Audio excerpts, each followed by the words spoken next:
Hi, everybody. This is Dawn McCaw. We're here for another edition of our Arts Chat, our Friday Arts Chat for Fine and Performing Arts.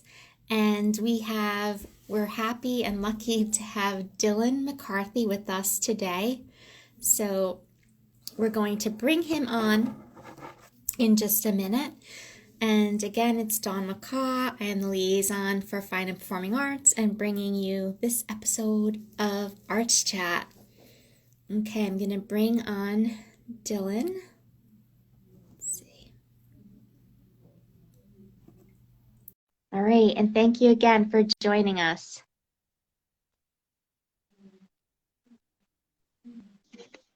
Hey, Dawn. Hi, how are you? Doing wonderful. Honored to be here on the Arts Chat. Thanks for having me.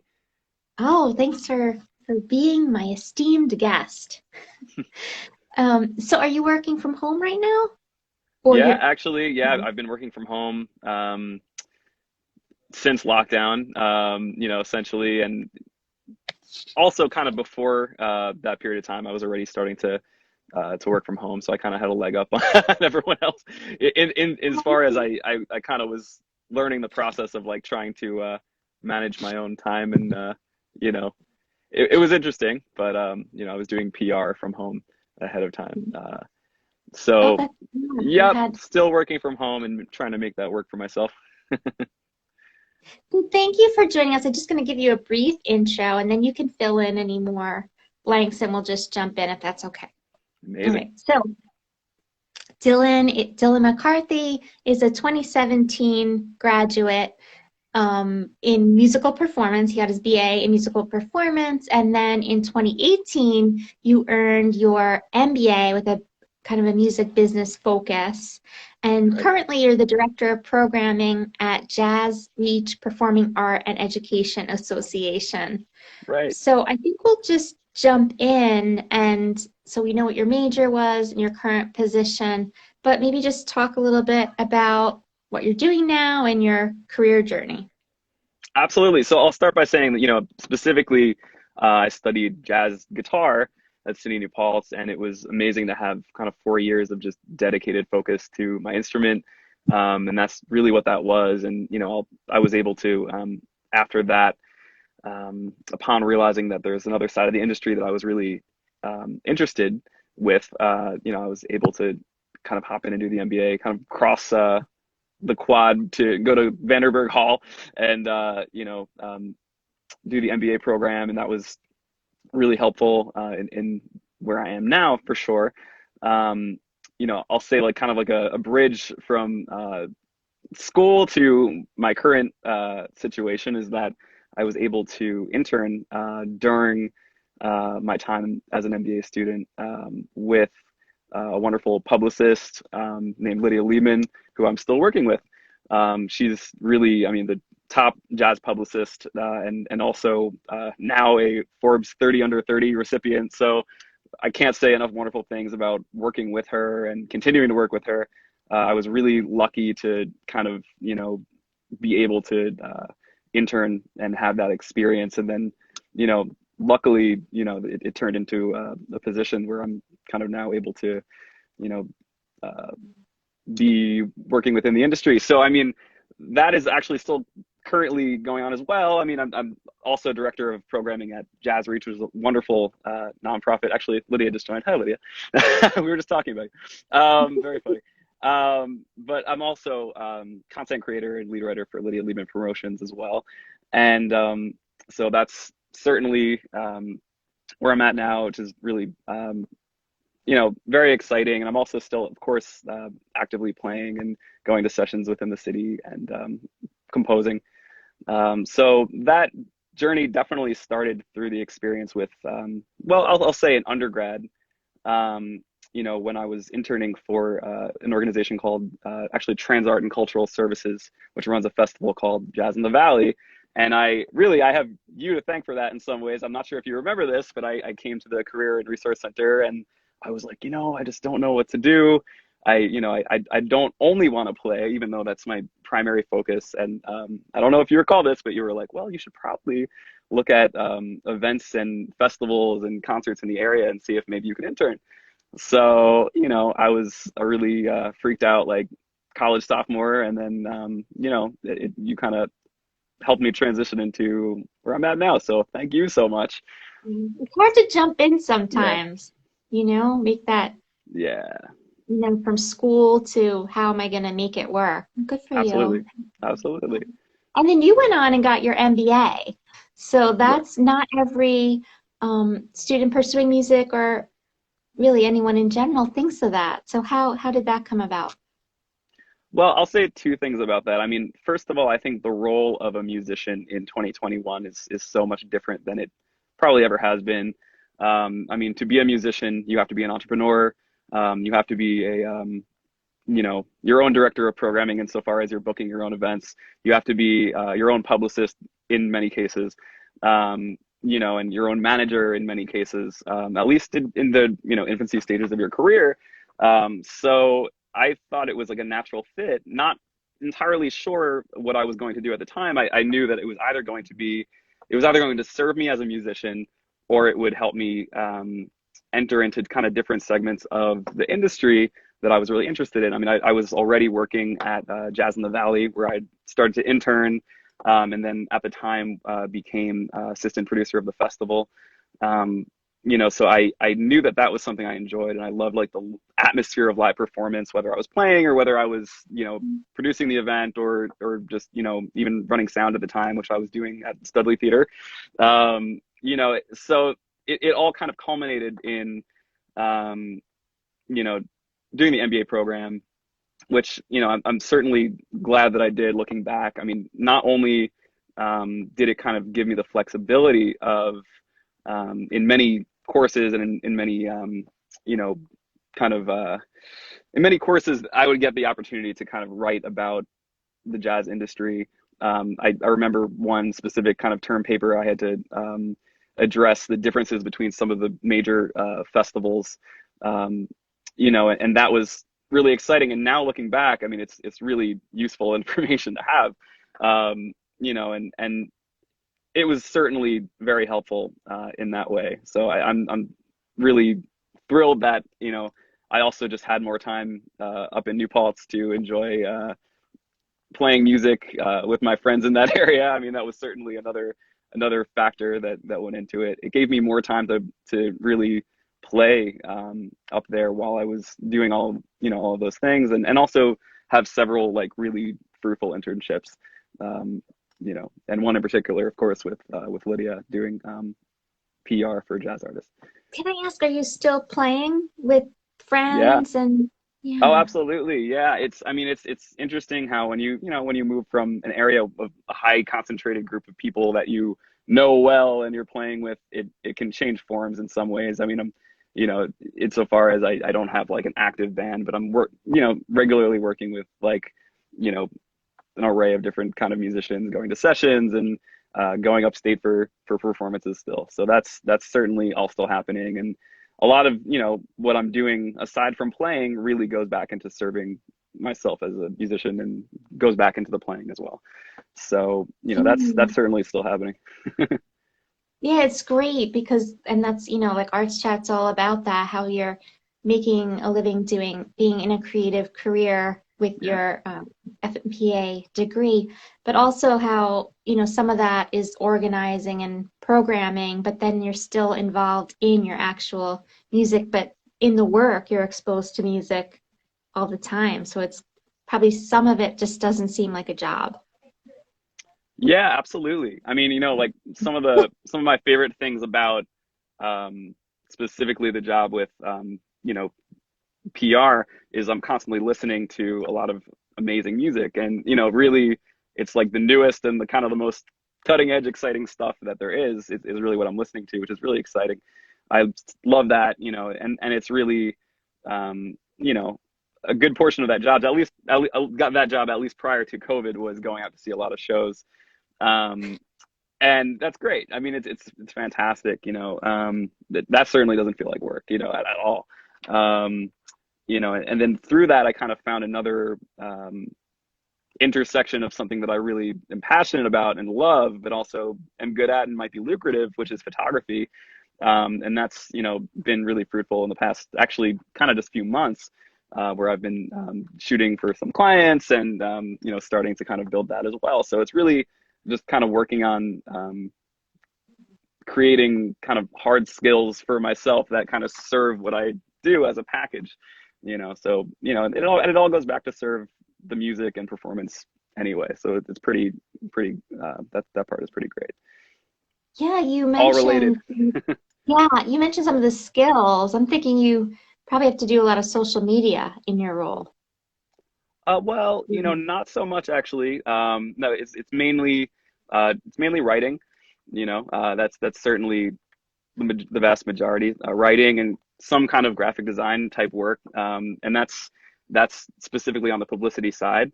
And it's a lot of that is stuff that I really never thought I would be doing. But I always kind of was naturally pretty good at, I thought. So I certainly, it's funny.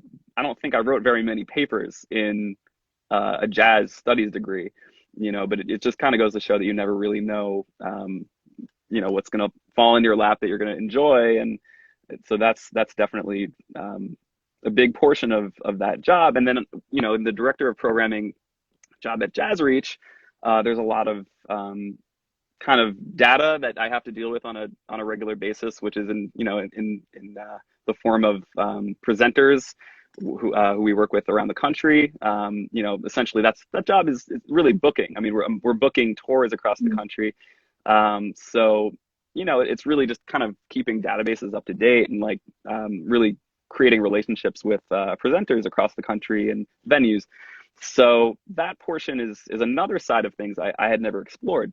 Even in the festival job that I had while I was at New Paltz, it was certainly nothing that I was on the other side. I was working to book artists into a festival, and now I'm kind of seeing the other side where, I'm trying to get a group, a nonprofit, into venues and into the local schools. So that's another portion for sure of the job, and it's all stuff that I never thought I would be doing as a musician.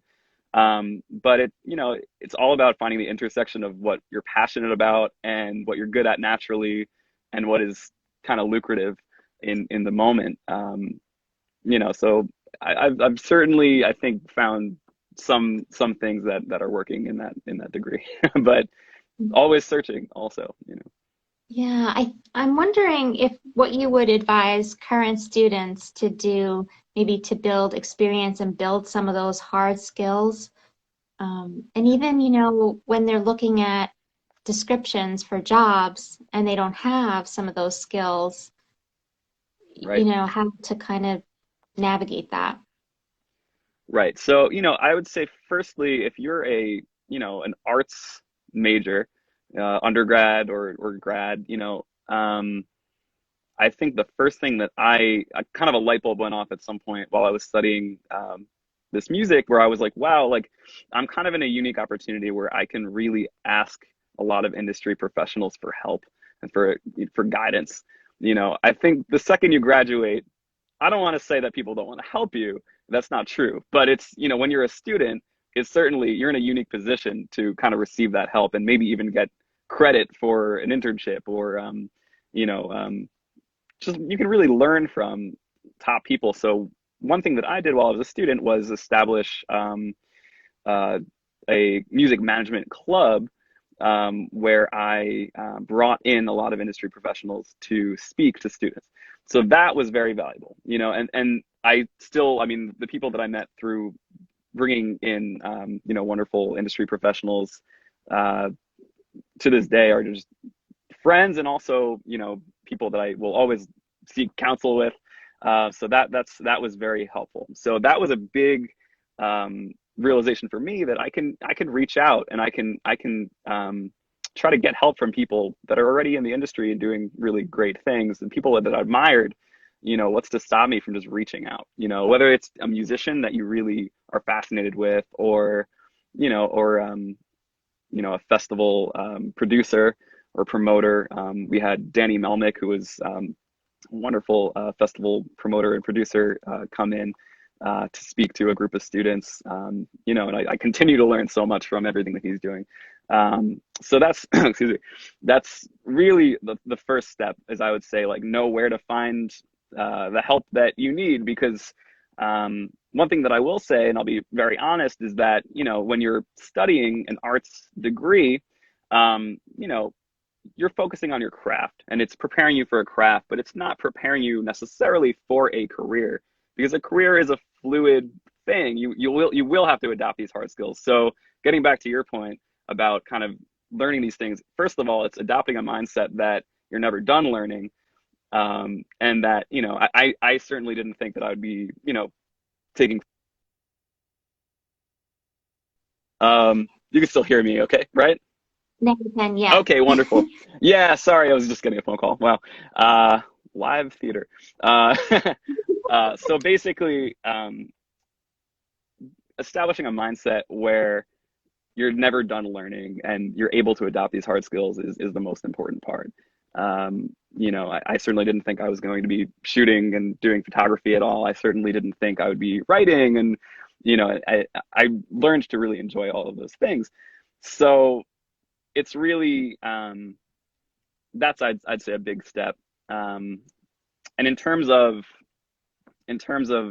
really just learning these hard skills while you're a student, I would say maybe you don't have to. Maybe you can focus on your craft. Maybe you can focus on your art, and just kind of have the foresight that you want to learn from industry professionals that you can certainly call upon at any point. Surround yourself by people who excite you and almost kind of scare you in how diligent and how driven they are. And then you will always adopt those hard skills. But I would say I'm so grateful for the 4 years that I spent just learning how to play guitar. I mean and I think from learning that I learned so much about how to learn, and how to master something. Not that I've mastered guitar, but it got me to a higher place. So I think that's what I would say is always seek out the help that you can get from industry professionals, and also don't be afraid to use the school's resources for that because I think that's why they're there. So I was certainly able to do that, and I'm glad I did. Through the music management club. And did you say you started that?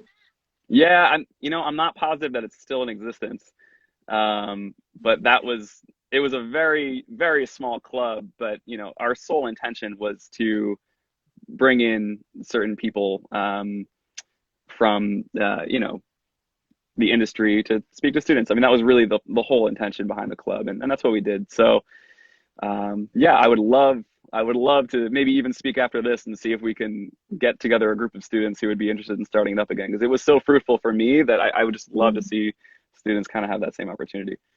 Well, one thing I'm thinking of, because you are an industry expert professional, that are you on the Orange and Blue Network? I'm not sure. I'm not positive. Okay, it used well it used to have another name, but it's a mentorship network where like students could reach out to you and connect. Wow, And you could connect with other alumni who are on it. So if amazing. I'll send you the information, but that would be a great way for students who are interested to maybe connect with you That sounds in fantastic. that. It also makes me think of a student that I've been working with who's graduating and in May and is part of a band and is studying music now and wants to stay in New Paltz and still play in the band and is trying to figure it out in terms of career and how that all fits in. Um, Right. so yeah, I think that would be great. Oh, Here I I am would like love to connect with setting anyone. you up. Because it's a scary position to be graduating and just not know what's coming next. Um, I think I was a little bit lucky in that I just have this like anxious, like semi type A personality sometimes where I was like, oh God, well, I know that's coming, so I have to prepare. And I'm glad that I did, seek out, a lot of assistance from people in the industry and worked on having these internships because it really did quell that anxiety once graduation came around. So, if anyone is an undergraduate seeing this, and it's just never too early to start thinking about graduation, because Yeah. especially I would say, and I've always kind of felt this, that in a fine and performing arts degree, um, you know, you are that, you're a musician, let's say, the second that you claim to be a musician, you're not, it's not like you have the degree, now I'm a musician. So it's never too early to start, networking, and it's never too early to start thinking about your career, because, it's inevitable that you're going to be in that position of graduation. So it's daunting, but it's just never too early to start thinking about, how are you going to make this work for yourself? So, I think the internships just kind of naturally, when you're in an internship, it makes you think because it's so applied and, I don't know, helps you explore things that you're like, oh, I'm good at this, or oh, I like this, or even I don't right, like this. So, right. so that's really, yeah, that's good advice. Um, Trying to think, I think we talked about a lot of what I was gonna ask you. Um, yeah, I think just being open to kind of exploring and doing some applied learning. Sometimes students, they wonder how they're going to figure this out, and it's that applied um, networking, and that could be going to shows and talking to industry professionals and just kind of being immersed in that world. And then it's hard because it's not always like you go to something not knowing the connections you may make. That's true. So Absolutely. Yeah. you just being open. I think I networked with someone at Convenient Deli. I was waiting for a sandwich. I love I that. think since I work in the career center, there's a lot of different, ties that I can Yeah, make for different industries. But yeah, it's like it's always a networking opportunity. for sure. For sure. Absolutely. Yeah. So is there any other takeaways that you want to share with students? You've shared a lot, so it's okay. Well, I mean, just this notion that, you know, um, the career trajectory of an artist is not linear in a lot of professions. You get a degree, and and you get a job, and it's not necessarily the case for someone who's majoring in the arts. So I think as much as you can kind of um, think of the arts in a lens that you would view any other kind of field, um, and I'll exemplify this in a second. It's helpful. So for example, it's like, okay, I'm gonna graduate. Who are my coworkers gonna be? Like, they're gonna be the artists that I'm playing with, and they're gonna be venue owners who I'm trying to, Mhm. get gigs from. They're going to be, performing arts centers that I'm working on, maybe even getting educational residencies from, because a lot of musicians work within education as well. They're going to be publicists you're working with and managers that you're working with. So the research of who those people are and who you would like to work with, that doesn't have to wait until after graduation. There's a lot of thought that can come just prior to graduation that I, to some degree, I think I did, but to other degrees, I kind of wish that I knew more about, where do I want to play? Who do I want to play with? I mean, there's always questions that can be raised, and you know, the fear that comes when you graduate, and you realize, like, okay, like I'm kind of just in this industry that seems, it seems to just not be as lucrative as maybe any other time in its history, which is, probably true. Um, doesn't mean you can't make it work for yourself, but you can also quell that fear by planning ahead in some ways. You can think about who your coworkers are going to be, who are your bosses, um, so I think kind of thinking through the MBA program, especially analyzing different firms and different corporations, it kind of got me thinking, okay, well, if I am my own corporation, if I am an entrepreneur and I'm my own business, then, what's my supply chain? Like, who am I working with here? I think thinking along those lines, just along a very pragmatic line of thinking can help sort out a lot of the anxiety that comes with graduation and just the unknown. So, yeah, I would be happy to talk with anyone about that because I remember that feeling of like, of course you're entering this industry.